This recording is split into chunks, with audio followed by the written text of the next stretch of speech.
आज के वीडियो में हम वैज्ञानिक पद्धति के चरण स्टेप ऑफ साइंटिफिक मेथड्स पर अध्ययन करेंगे। स्टार्ट। पहले हम देखेंगे वैज्ञानिक पद्धति क्या है। हम सब जानते हैं कि अनुसंधान कार्य को पूरा करने के लिए वैज्ञानिक पद्धति का उपयोग किया जाता है। वैज्ञानिक पद्धति एक क्रमबद्ध एवं व्यवस्थित अध्ययन पद्धति को कहा जाता है। अतः यह जानना अनिवार्य हो जाता है कि वे कौन से चरण हैं जिसके द्वारा वैज्ञानिक पद्धति अपने अध्ययन कार्य को आगे बढ़ाती है। लुंड्सबर्ग का कथन है, किसी क्षेत्र में विज्ञान शब्द से तात्पर्य केवल इस बात से है कि उसका अध्ययन विशेष सिद्धांतों अर्थात वैज्ञानिक विधि के द्वारा हुआ है, बल्कि विज्ञान की पहचान है कि इस पद्धति के द्वारा संसार का कोई भी अध्ययन किया जा सकता है जिसमें समंकों का क्रमबद्ध अवलोकन, वर्गीकरण तथा निर्वचन किया गया हो। लुंडबर्ग से scientific method consist of systematic observation, qualification and interpretation of data. तो हम लुंडबर्ग की जो परिभाषा है उसके आधार पर हम पाते हैं कि वैज्ञानिक पद्धति के मुख्य रूप से 4 चरण हैं। पहला, उपकल्पना का निर्माण, फॉर्मेशन ऑफ हाइपोथेसिस। दूसरा, निरीक्षण तथा आंकड़ों का संकलन, observation and collection of data. तीसरा है प्राप्त सूचना की विवेचना, एनालिसिस ऑफ डाटा। और फोर्थ वन है सामान्यीकरण या निष्कर्ष, generalisation. First, formation of hypothesis, उपकल्पना का निर्माण। वैज्ञानिक पद्धति का आरंभ उपकल्पना से होता है और अंत वैज्ञानिक नियम के निर्माण से होता है। तो वैज्ञानिक पद्धति में जो प्रथम चरण है वो है उपकल्पना का निर्माण। उपकल्पना शब्द 2 शब्दों से मिलकर बना है, हाइपो धन थीसिस। हाइपो का अर्थ होता है कल्पना और थीसिस का अर्थ होता है प्रस्तावना। इस तरह हम कह सकते हैं कि उपकल्पना एक काल्पनिक प्रस्तावना है।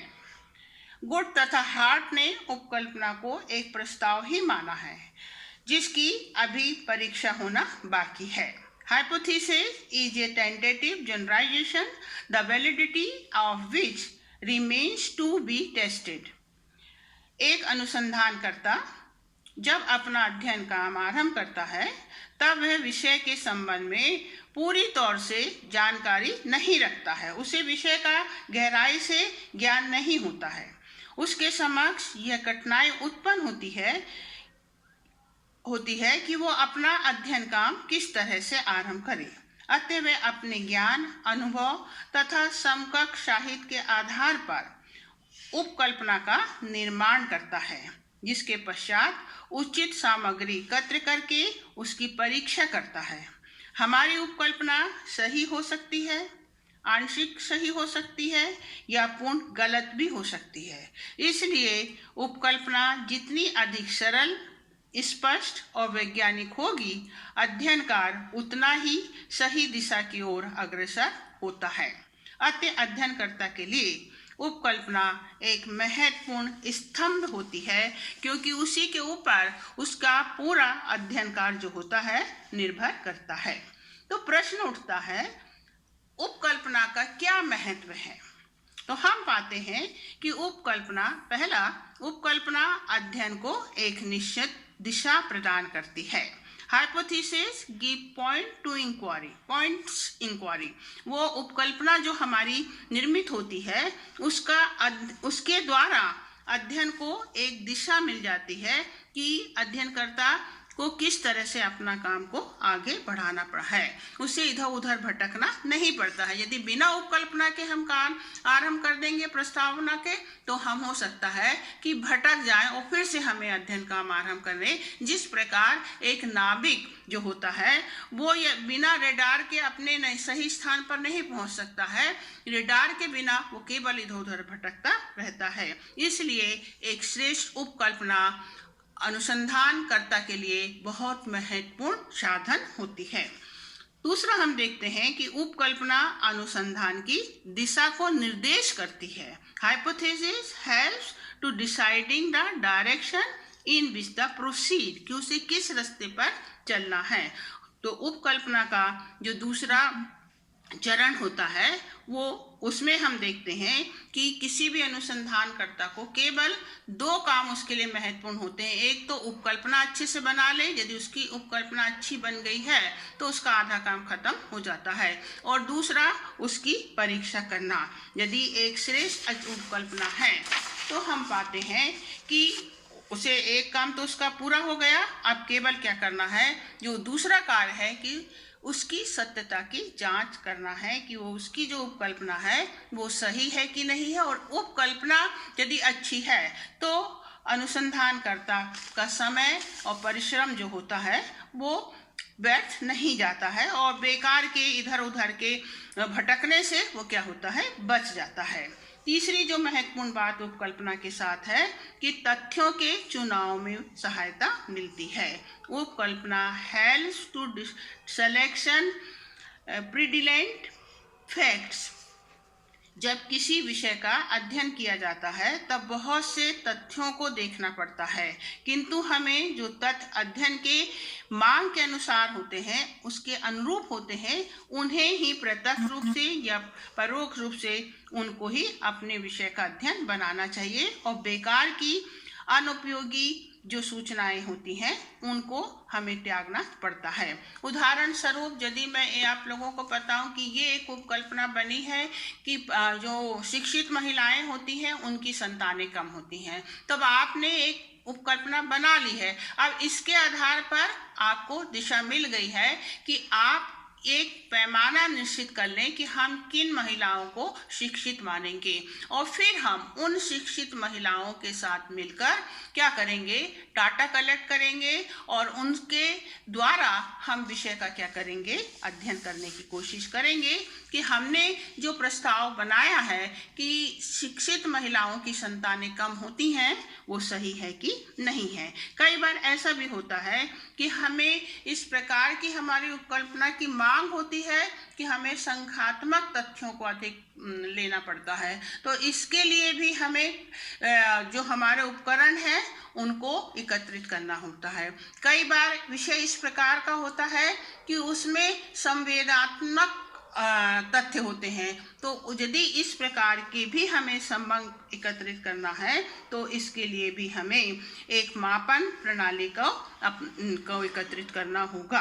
तो इस तरह हम देखते हैं उपकल्पना हमारे को केवल अध्ययन में सहायता ही नहीं करती है, वरन जो हम निष्कर्ष निकालते हैं उसमें भी वो क्या होती है, सहायक होती है।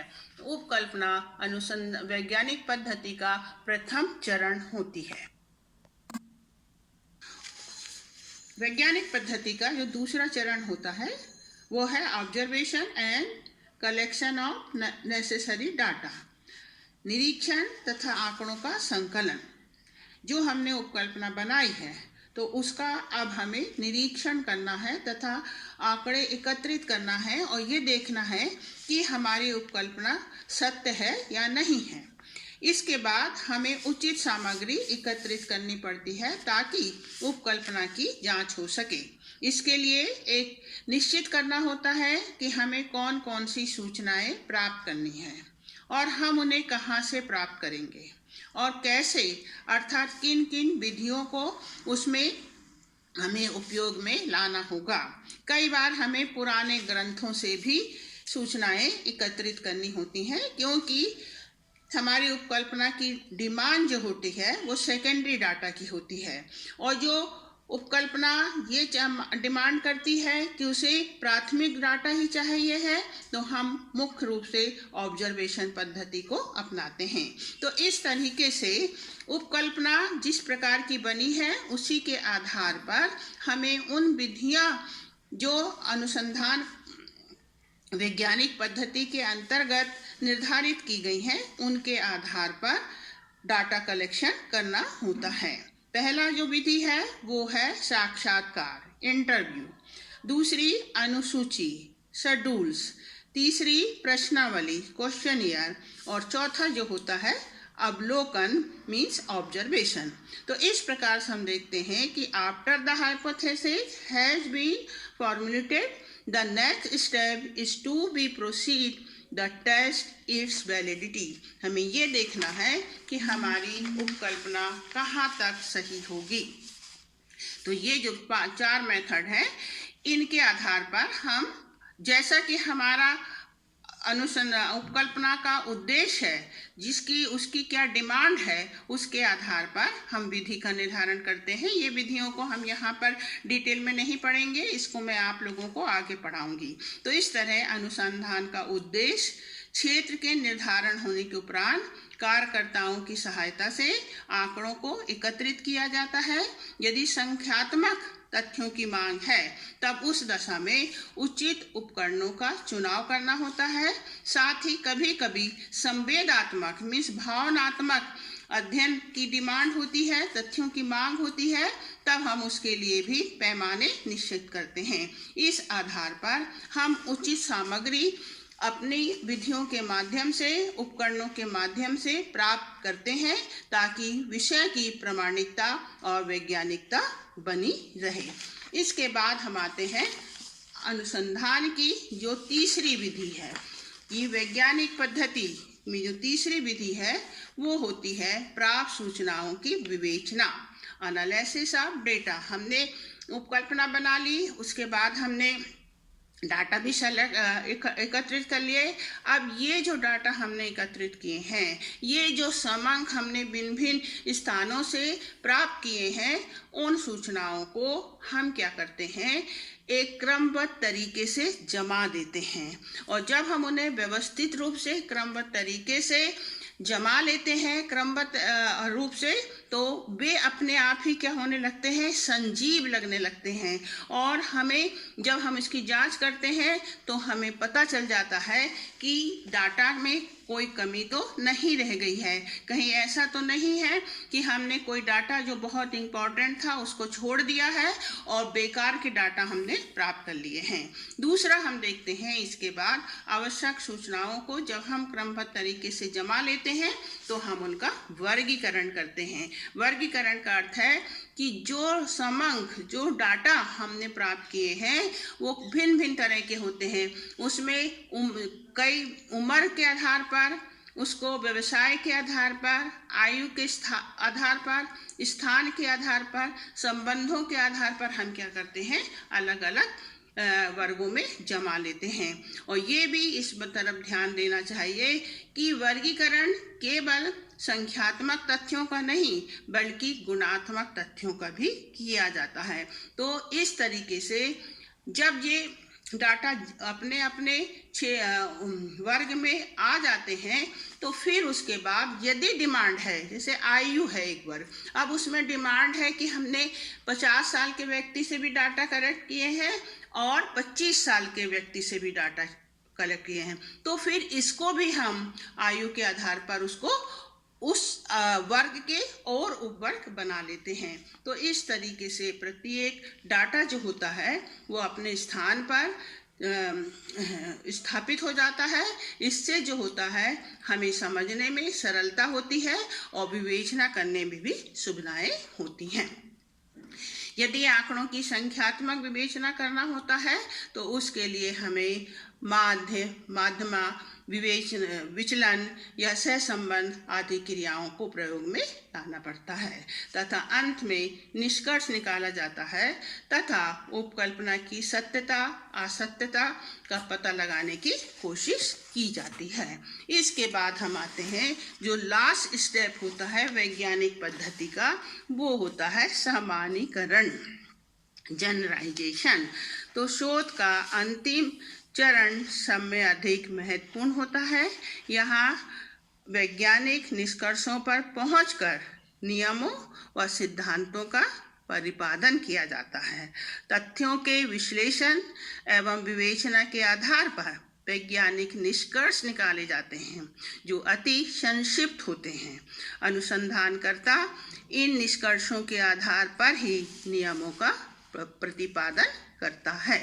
तो इस प्रकार से हम देखते हैं कि जो नियम का प्रतिपादन होता है वही सिद्धांत के रूप में हम विषय के सामने, समाज के सामने लाते हैं और इसमें सुस्पष्ट तथा यथार्थता होनी चाहिए ताकि समय और परिस्थिति के बदल जाने के साथ साथ पुराने नियमों की पुनः परीक्षा और नए नियमों का प्रतिपादन किया जा सके।